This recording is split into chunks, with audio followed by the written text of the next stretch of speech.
Welcome, everyone. We're very happy that you've picked our session this morning and chose to spend some time in your busy day to learn with us today. I am Joy Brand Richardson. I am the Vice President of Professional Development at JCC Association. I'm joined by my colleague Jane Herman, who is our senior writer at JCC Association. Our names appear at the top of your participant list, so if you need anything, please do send us a chat. This session is being recorded, and we understand that some people might not want to be recorded, so please feel free to turn off your camera, although we do love seeing all the faces on the screen. So if you do want to keep your camera on, that would be terrific. We aspire for every person to feel like they belong at ProCon 21, and we're working to build inclusive spaces. We encourage you to consider the following suggestions. We invite you to rename yourself. Put your name, your agency, if you're comfortable, and adding your personal pronouns as well. We've enabled closed captioning. You have the option to turn that off if you'd like. You can go to the bottom of your toolbar and turn that off if you don't want the closed captioning. We're thrilled to offer this program at no cost to the JCCs. That's available because we have amazing sponsors who believe in the work that JCCs and JCC Association are doing. And so we invite you to visit the vendors later this afternoon. It's very important that we show them our support. And it's very easy. It's a virtual vendor hall. You can just pop in and say hello and learn about their products. So I'd like to, at this point, introduce Robin and Emily.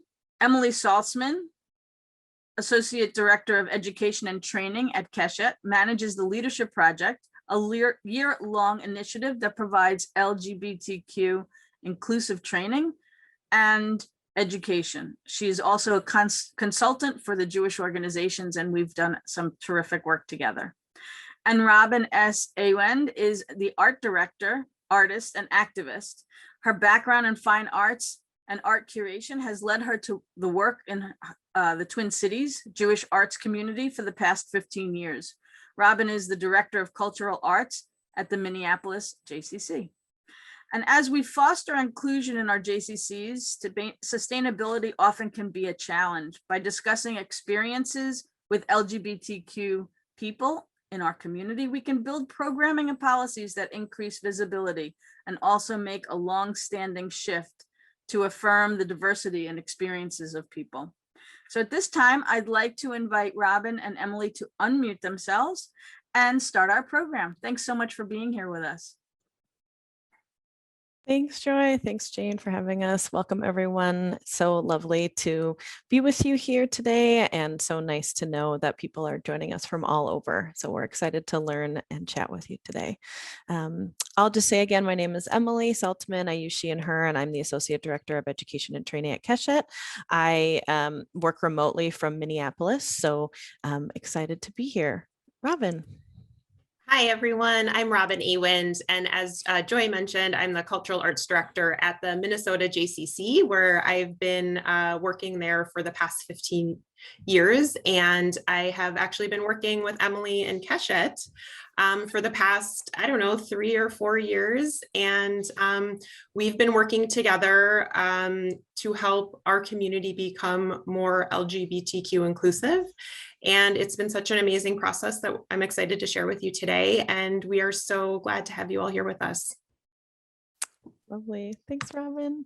So we are interested to know more about all of you. So we're just going to launch a quick poll to see where folks are joining us today. So please feel free to just click in where you're joining us from. It's just nice to know who's in the room since we have a good group here. We have almost 50 people in the group and more coming in. So really happy to see you all here.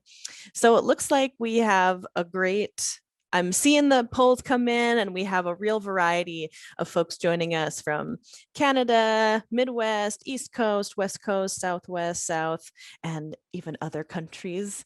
So thank you so much for joining us.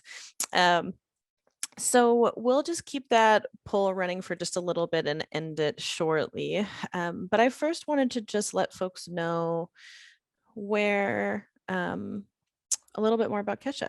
So I'm just going to go to our next slide.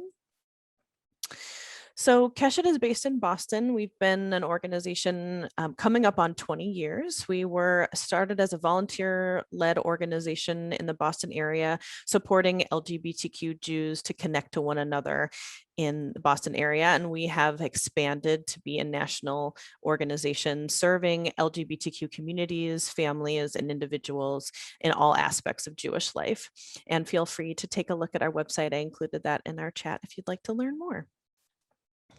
And today we have a short time with you, so we're going to try our best to get through all of our content, but our focus for today is really thinking about and learning about resources that are available to support Jewish organizations building an LGBTQ inclusive culture. So we'll share with you a little bit about Kesha's approach and things that the Minnesota JCC has done in the past several years to build that foundation. We're going to talk about 3 components of institutional change, which includes policy, programming, and culture. And our hope is that you all will leave this session feeling energized, inspired, and equipped to start working towards sustainable changes at your JCC. We also will be watching the chat. So if you have questions, please feel free to put them in the chat or any comments. And if it's a quick question, maybe we may answer right away, but otherwise we may just take a note of it to answer at the end in our Q&A session. So please feel free to use the chat. And looks like we can share the results of our poll. So in case people are wondering who else is here. So anyway, that's just like a nice way to see how we're all doing and who's here with us today. So as Robin mentioned, before we do that, let me just stop sharing these polls. Very good.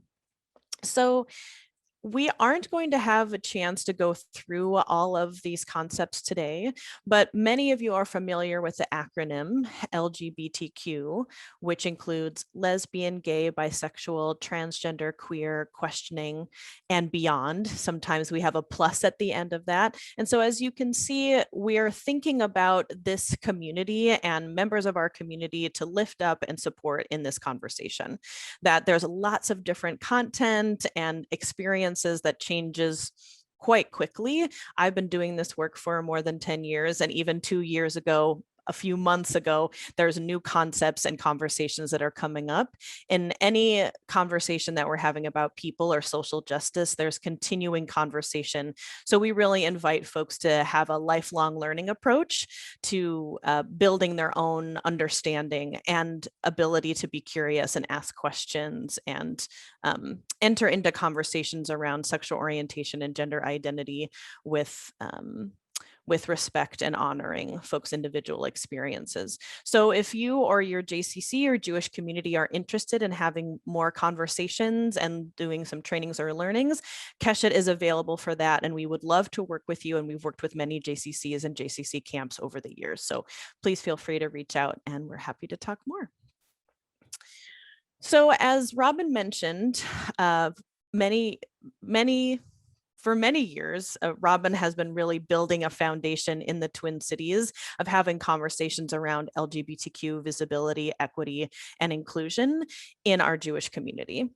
And I met Robin before I worked at Kesha, and she was laying the groundwork for bringing our leadership project to the Twin Cities. And so I just want to lift her up as a community member and as a leader in this work.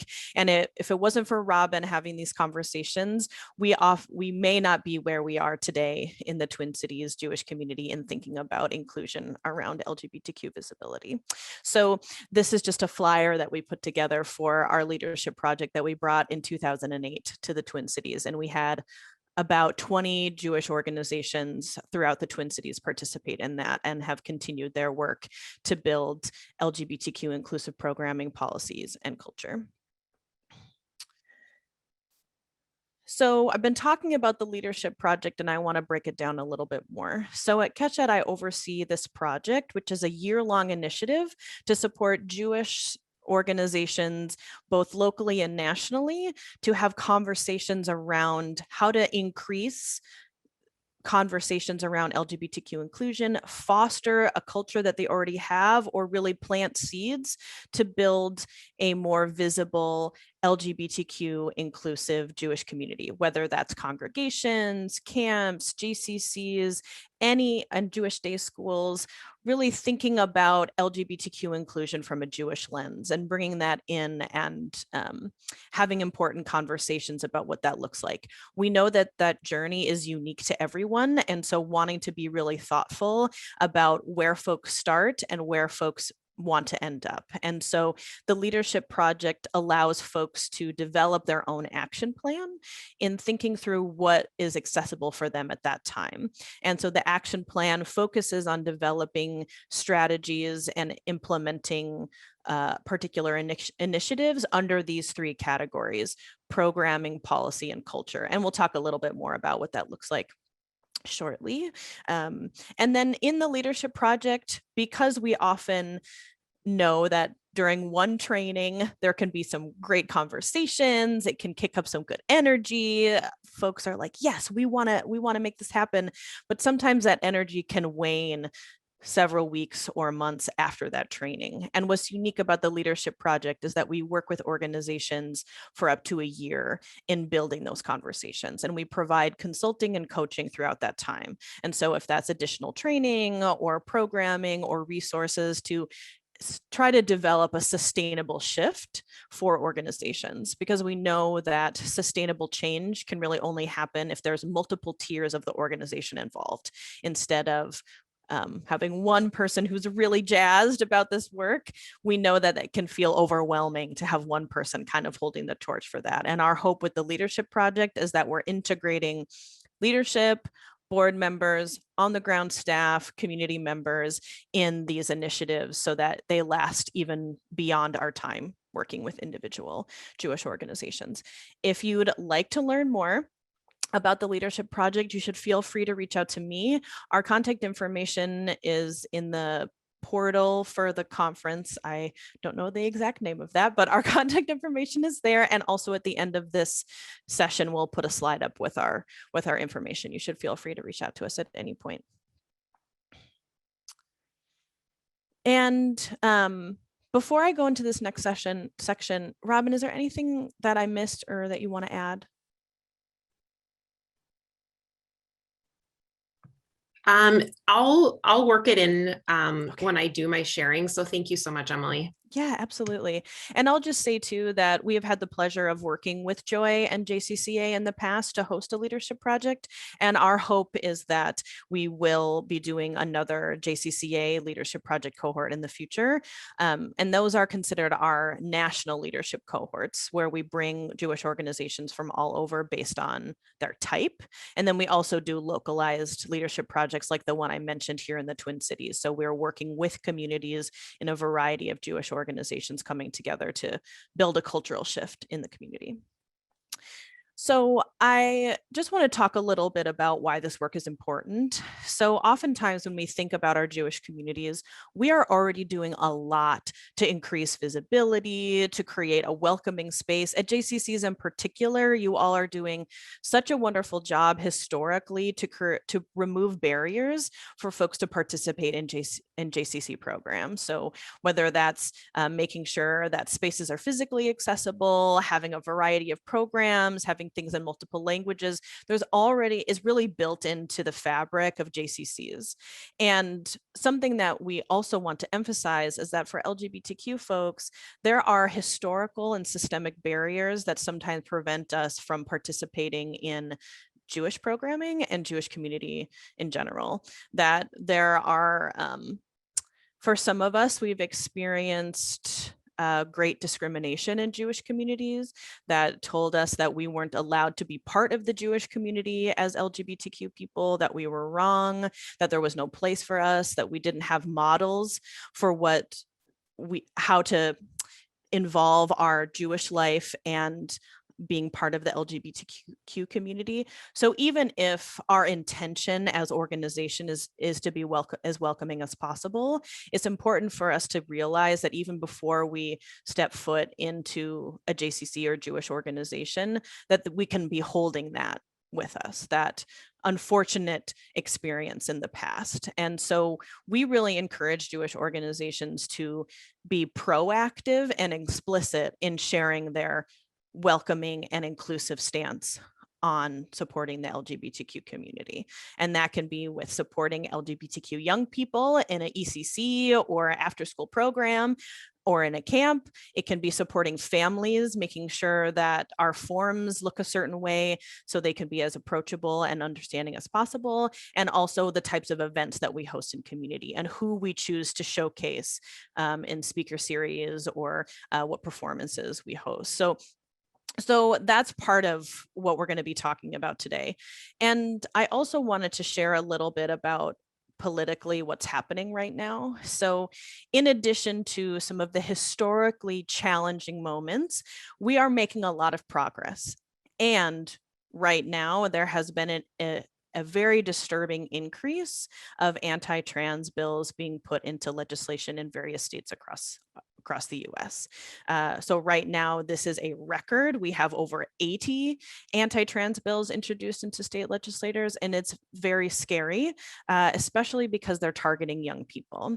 So they're particularly, some of the bills, they're all different, but the theme that connects them all is that there could potentially be, people could, physicians and other mental health providers and other youth providers could receive fines or potentially get jail time for supporting gender nonconforming and trans young people. So whether that is providing supportive therapy, whether that is providing medical intervention that has been approved and supported by their parents, the professionals could receive some type of fine, or they could be up for a potential felony charge, depending on the state.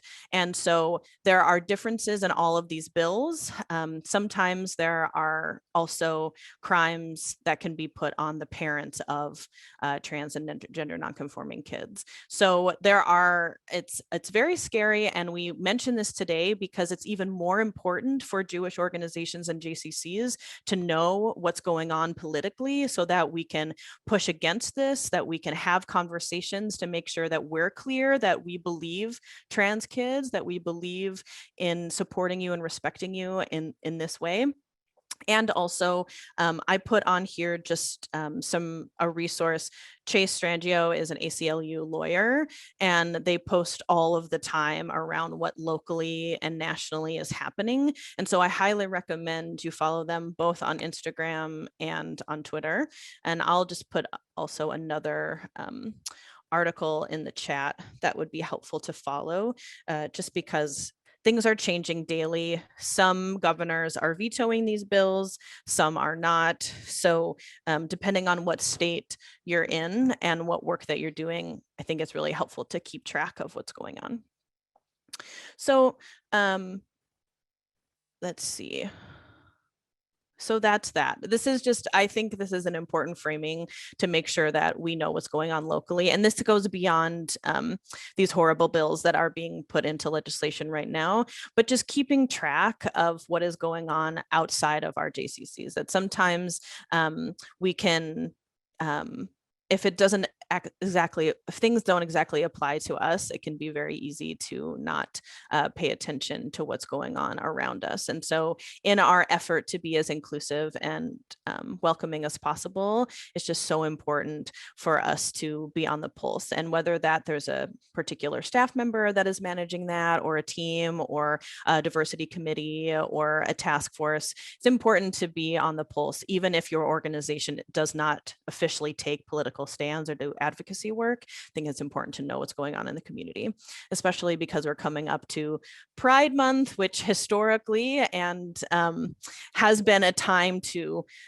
support and honor the LGBTQ community. Right now, it can feel like a hard time to do that with all of these bills that are coming down. So wanting to emphasize what's going on, give people an opportunity to be in supportive community and showcase LGBTQ joy.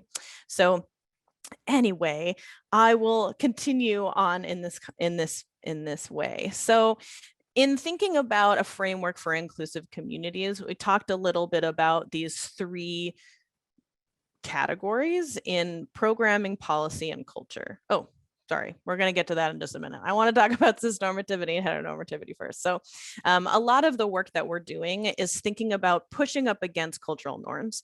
So there are certain things that we know or experience, and whether or not we believe it, we kind of know it exists. So there are certain ideas about who we what we get a child for their birthday, depending on their gender, what conversations are being had when someone is pregnant.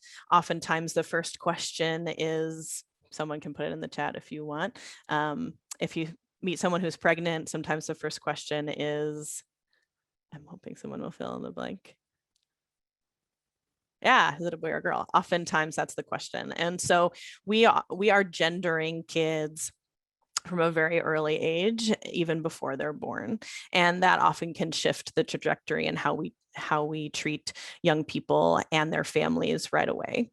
And so part of what we're trying to do with our work is try to push up against some of those cultural norms and shift away from the idea that we can know about someone just based off of their genitalia or the gender that they are, that there's so much more. We often are pushing against that ourselves, that even if we understand gender roles and norms, that we as individuals often push up against those. And we want to make sure that we're having those conversations as professionals so that we're not perpetuating those ideas in our policy and programming. So that could be rethinking how we talk about Father's Day or Mother's Day, that some kids don't have a father and a mother, some don't have a father or mother at all, some have 2 moms, some have 2 dads, some have names for their parents that don't fit neatly into mom or dad. And so figuring out ways to lift up families so that, and also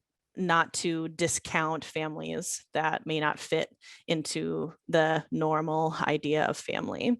So when we think about the terms heteronormativity and cisnormativity, heteronormativity stands for, or really means, that heterosexuality is the norm. So the idea that you would have a relationship between a man and a woman is normal, and anything beyond that is not normal, and we should not appreciate that, or we should treat that differently.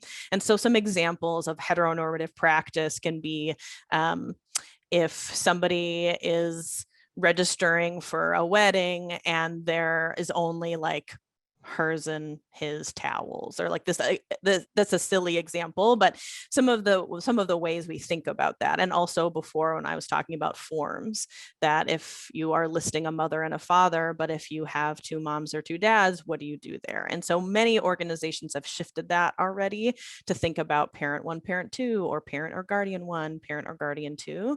And so that's kind of pushing against this idea of heteronormativity. Cisnormativity. Cis means, is a Latin prefix for on the same side. You may have heard the term cisgender, or are familiar with that, or heard people talk about that. So cisgender means someone, I'll share my story. So when I was born, the doctor looked at me and was like, oh, vulva, girl, checked girl on my birth certificate. And that is how I feel comfortable in life. So my gender identity matches my sex assigned at birth. And the term cisgender came about as a way to shift the way we're thinking about, instead of having a judgment in transgender and people who are not transgender, sometimes people would say, oh, I'm not transgender, I'm just normal. And instead of having a judgment call around that, we're using a language term, which is cisgender. So like, oh, I'm cisgender, as a way to not have a judgment, to not have any kind of negative connotation against that, and to push against the norm of that. So cisgender is a way to sort of equalize that conversation. Just like I have blue eyes, you have brown eyes, there's no judgment there, it's just a fact. And so cisnormativity is the idea that to be cisgender is to be normal. And so we're pushing against that idea, and examples of cisnormativity could include in an organization having 2 bathrooms for men and for women. And if you don't identify as a man or a woman, or you don't feel safe in a women's room or a men's restroom, what are your options? What do you do? Where do you go to the bathroom?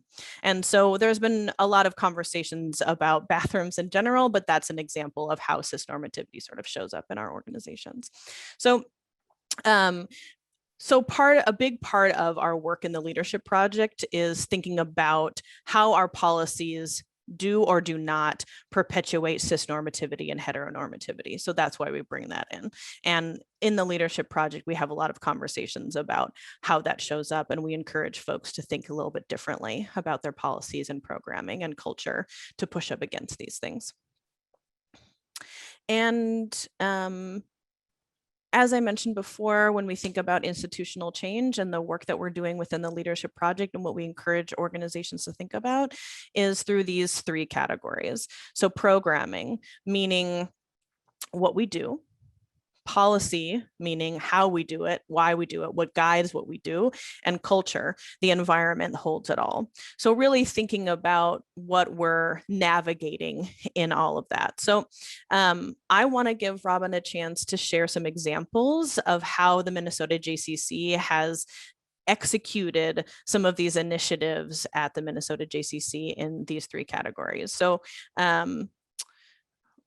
but before we do that, I think we want to do a little poll, right, Robin? Let's do it. So we have a second poll, which is just wanting to know from folks, no right or wrong answer.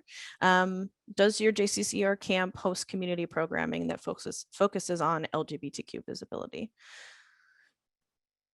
Just learning from folks, getting some good answers in. Lovely, lovely. Oh, and we have over 50 folks with us. It's so lovely. Thank you so much for coming. Just looked at that now. So glad to have such a big group here.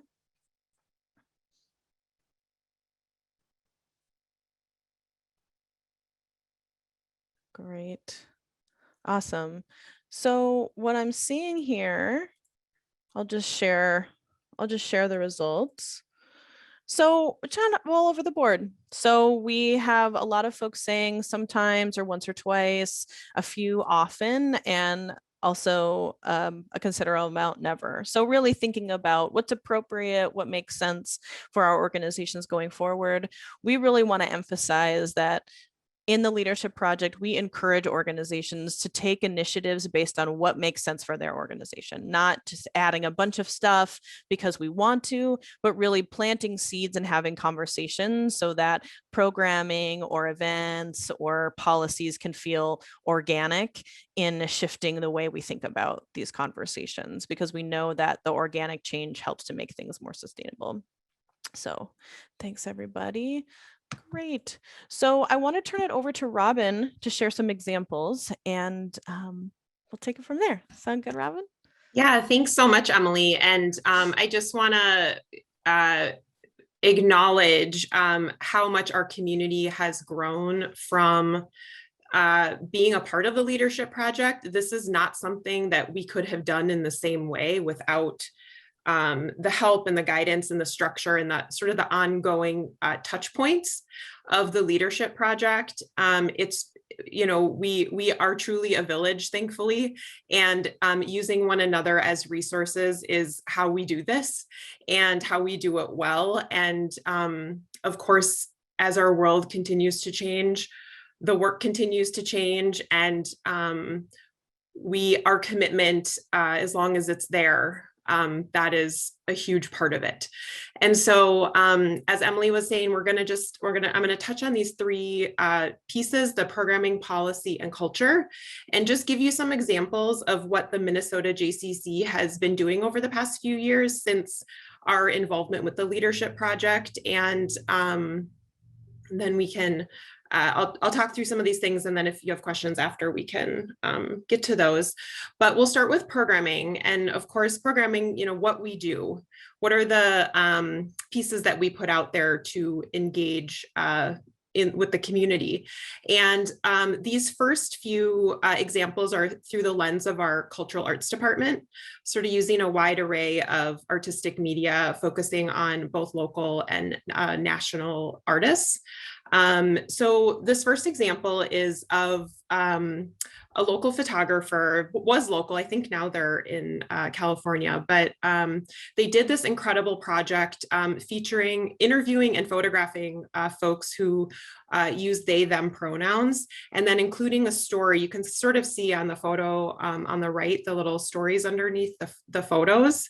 And these are, I think we had about 30 or 40 in our gallery space, and it also has an online presence. So there's multiple points of entry where there's this podcast piece on their website, and then you can also visit the gallery. We did several gallery talks. The photographer is on the right, and on the left is one of the folks that was featured in the project.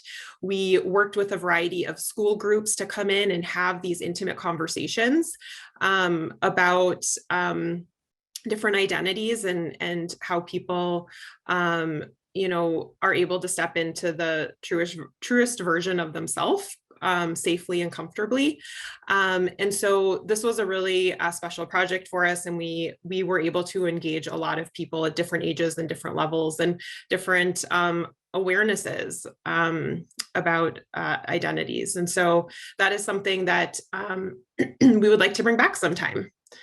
And then moving on, another example of a program that we do annually actually is part of our Twin Cities Jewish Humor Festival, which falls every January.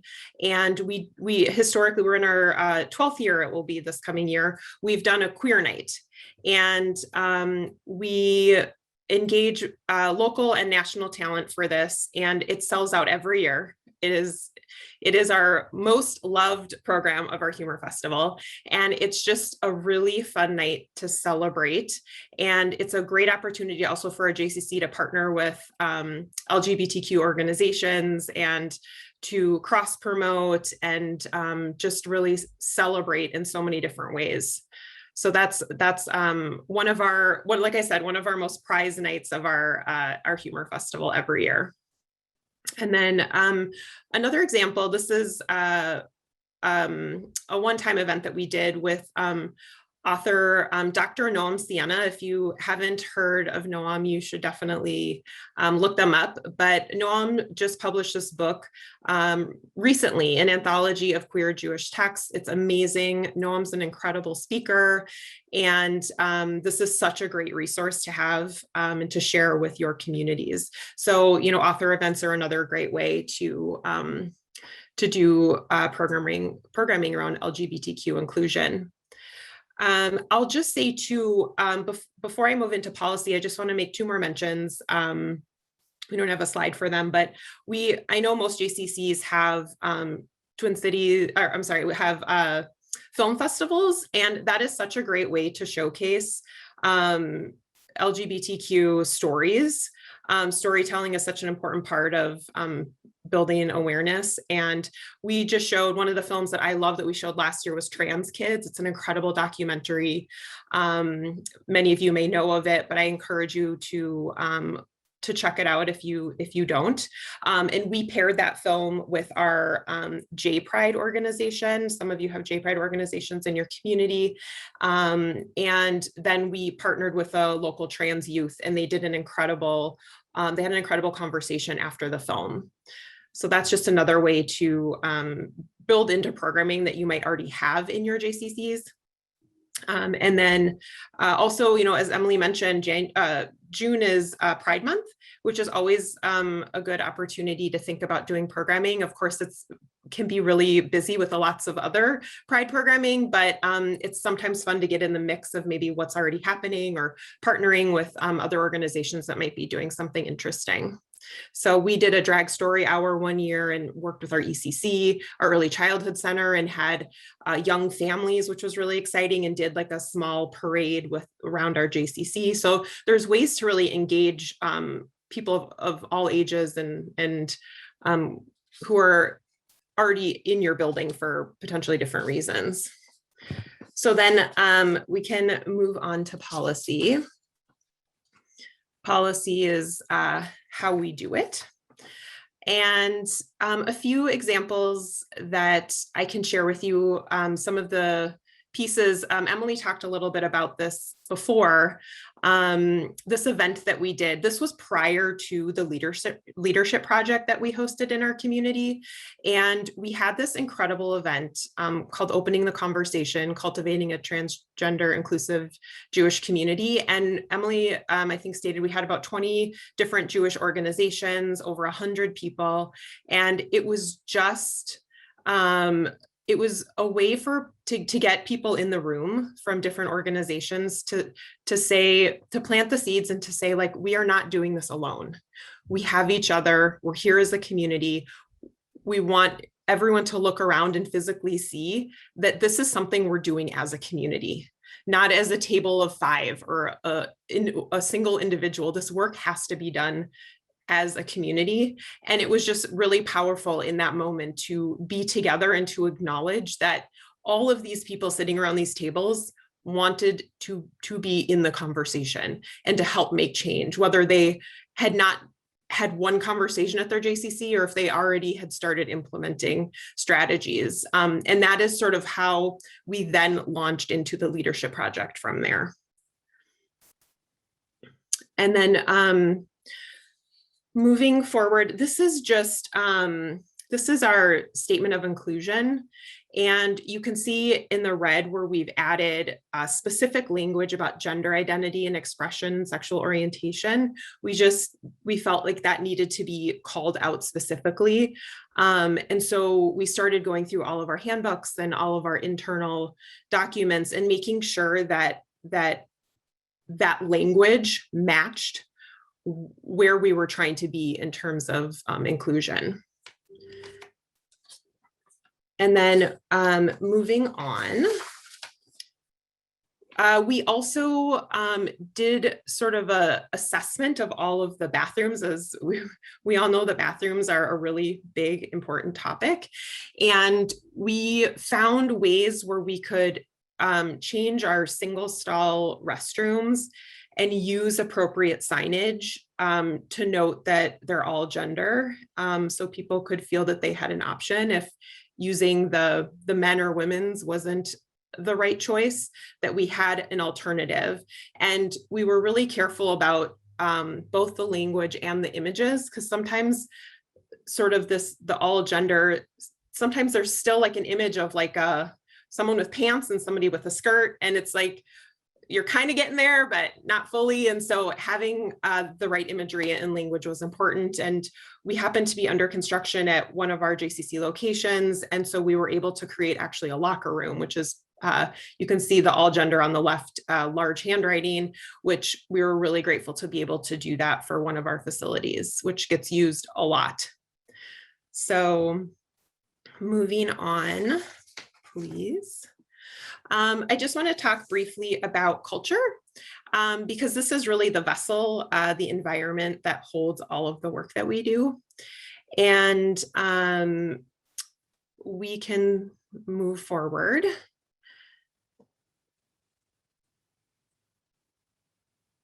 Are we good to move? Okay, thank you, Emily. Sorry about that.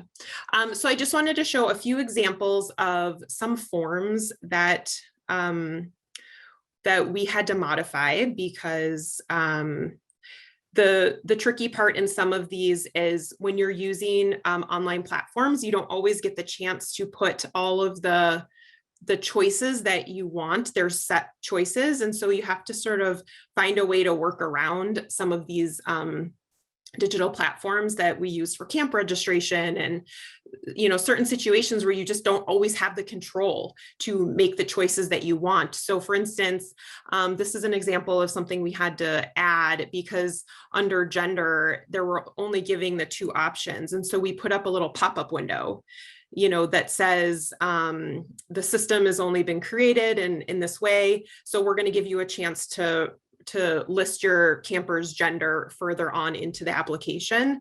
I'm a parent of 3 kids and they're on various points of the gender spectrum.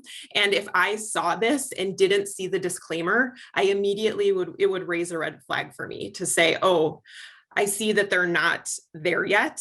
And I don't think this camp is going to be for us. And so we were able to put this disclaimer up, which was really helpful, as sort of the first page that people see when they enter the application form. All right. And I think the next slide goes a little bit deeper into, here's where you can actually list gender. And so you get a chance to actually fill in what you want to write as opposed to having to choose something. Just so you could see that part of the process. And then the next slide is also involving forms. And this is just more about the camper profile, health and history, giving opportunities for preferred pronouns, identified gender, and just making sure that that's consistent throughout. There's a lot of camp forms, for many of you, you know, you want to make sure that that message is consistent through all the forms as you're having people submit. And then one thing that we're currently working on is training for our staff in terms of language. And that is sort of our next piece that we're going to be diving into, is getting training for our front desk staff and our trainers and ECC teachers, which I know they have some, and camp staff has some already, but just making sure that there's consistent training amongst all staff at the JCC. So, and then I just wanted to share, you know, the power and impact, the power of impact and cultural change. One of my favorite quotes by E.E. Cummings, it takes courage to be who you really are, but it also takes a safe place for people to feel comfortable and to be able to be who they are. And our JCCs strive to be those places. And it is our job in our work, and no matter what department you're in, we all own that. And I'm so grateful to have all of you here today, because I know that we're all owning this together. And it's so important to be sharing these messages in as many ways as we can, and to help lift up these voices from the LGBTQ community in all the ways that we can, because we have so much power at our JCCs. We have incredible audiences to engage with, and so many people who come to us for connectivity. So we have one more poll we want to share with you, and Emily's going to pull it up, and it is to please rate how much you agree or disagree with the following statement. I am proud of the work my JCC is doing in regards to LGBTQ inclusion.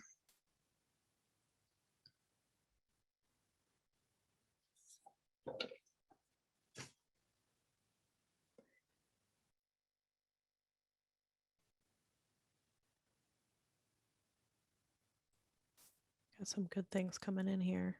Yeah, excellent.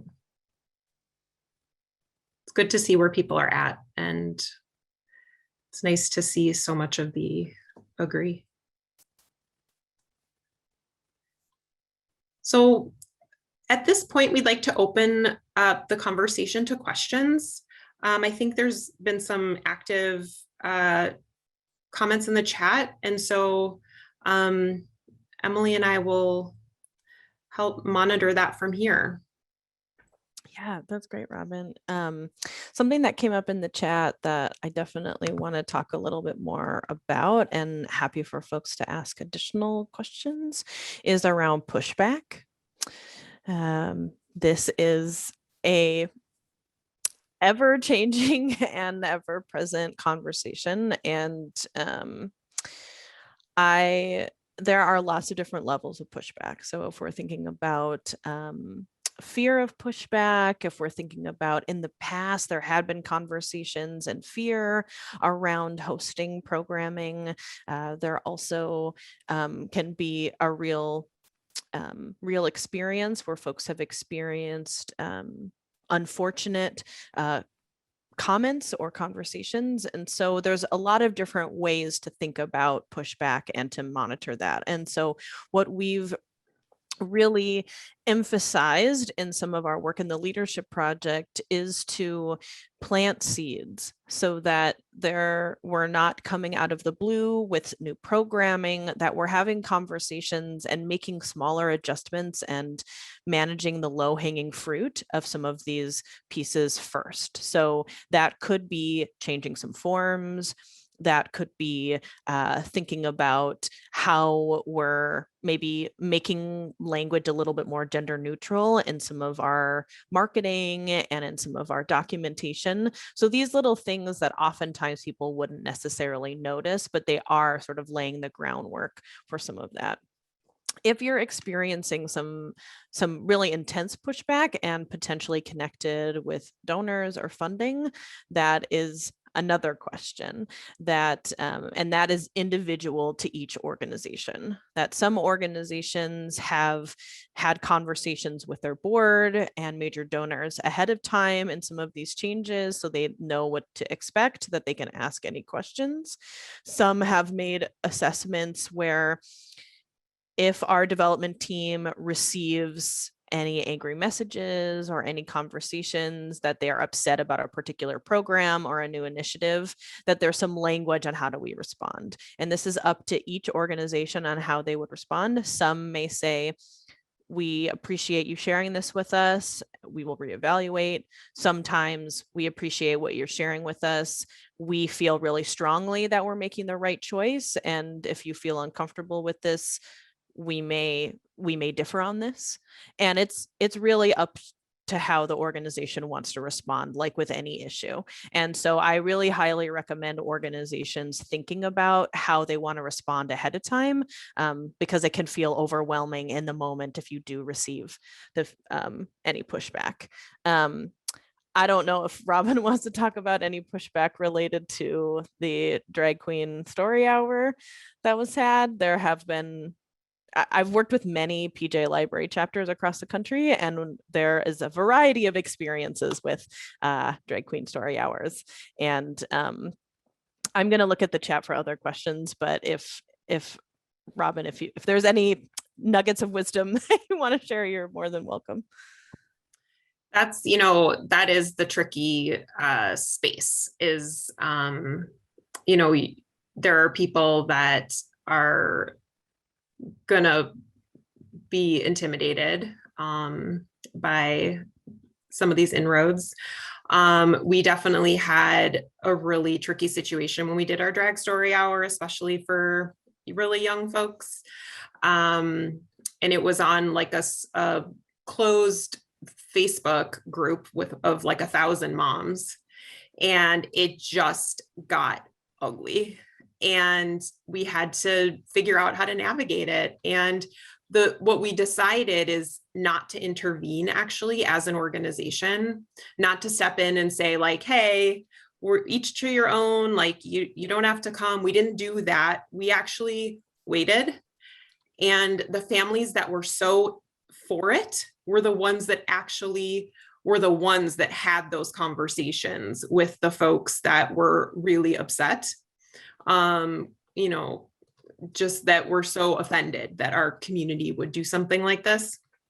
And it worked itself out, if you will, in that moment. But it was also an interesting indicator to really see where people are coming from and where they're at, and maybe using those moments to take note internally about how to help address some of those concerns and fears that people are having.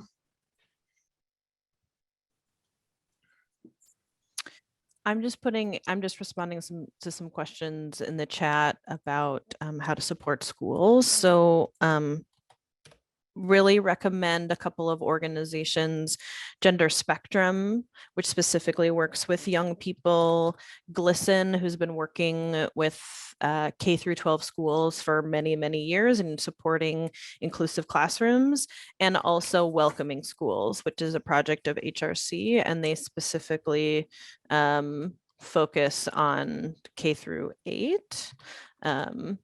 there are really powerful networks within these organizations that they're the best practice. They're the brand standard of doing this work. There are some interventions from a Jewish lens that we are happy to provide, and we've trained many day school staff, and we are so happy to do.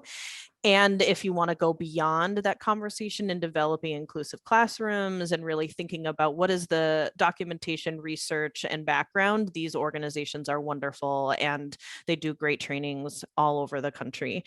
So really encourage folks to look them up. And great. I'm just looking at the chat here.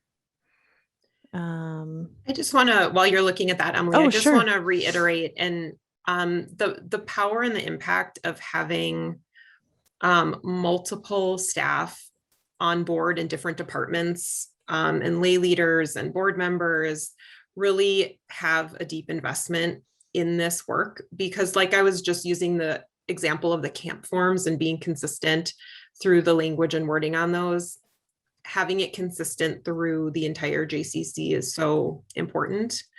And we know that institutional change takes time and it takes effort and it takes dedication. But it's just, taking it one step at a time. Agreed. I'm also adding Queer Kid Stuff to the chat. So Queer Kid Stuff is an awesome resource. It was created by Linz Amer, who is a Jewish, non-binary, queer educator and early childhood professional. And so they developed all of these awesome videos for little ones. And so think of it like Sesame Street, but gayer kind of, so that kind of vibe. And so they have videos for little ones, and they also have educational videos and curriculum for adults and around a variety of issues. So they really focus on gender and sexuality, but they also have other content around talking about other social justice issues. So they have a whole YouTube channel and other things going on. And I know that there's new projects that they're working on as well. So highly recommend Queer Kid Stuff. Great. So we have about 8 minutes left. Do we want to take one more question, or Joy, happy to give you the floor? Are there any other questions? I didn't see any others in the chat. I'd love to hear from some people what your JCCs are doing. You can put it in the chat or raise your hand and maybe we can call on you to let us know what kind of programming you're doing, what kind of changes you've made to your marketing materials. We can unshare your screen as far as the. Oh, sure. Well, I'll just go to the next slide for our emails and stuff too. Yeah, that would be great. Mm-hmm. Give everybody an opportunity to. So if you want, if anybody's doing some great programming that you'd like to share, please raise your hand and we can call on you, and you can unmute yourself for a moment or two. We have a few more minutes left in our time together. I see Chicago has changed all the policies and forms to they and them pronouns, creating a DEI web page. That's wonderful. Thank you, Chicago. Awesome. And Johanna. Anybody else starting to make some changes? I know it's, you know what? Just dip your toe in the water and make a tiny change and then see where that leads you. And then the next change and the next change. And before you know it, we'll be able to really make some inroads in some of these things. Harry. Hi, my name is Harry Cohen and I work at the Binghamton JCC in upstate New York. And we are a medium-sized JCC, but we are a very inclusive JCC. I recently took over the adult programming position a couple of years ago, and I dipped my toe in the water at first we did Not Your Bubby's Brunch, which was a drag brunch. And it was a little scary at first. We had some backlash that, wasn't the best, but what we chose to do is very similar to what Robin, you said, is we chose to kind of, ignore it, and all the families who were for it kind of level them out. We also hired an officer to have on site. So when visitors came, they felt the extra security precautions were there. We also did a drag story hour with our early childhood as well. And same thing happened there. Some families weren't for it. Some families loved it. But we have been really pushing our drag brunch, and it is 3 years now. We didn't run it last year, obviously because of COVID.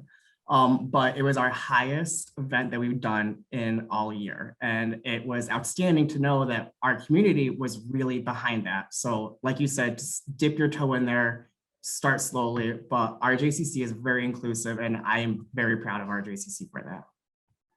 Thank you for sharing that with us, Harry. Appreciate it. That's the Binghamton JCC. You can go on their website. I'm sure you can see more information about their programming. Terrific. Anybody else?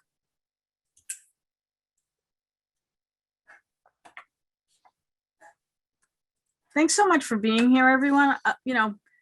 Like I said, this is just the start. The fact that you came to this session, the fact that you've gotten some information, some websites to click through on, some ideas of what other people are doing, what's being done in Minnesota.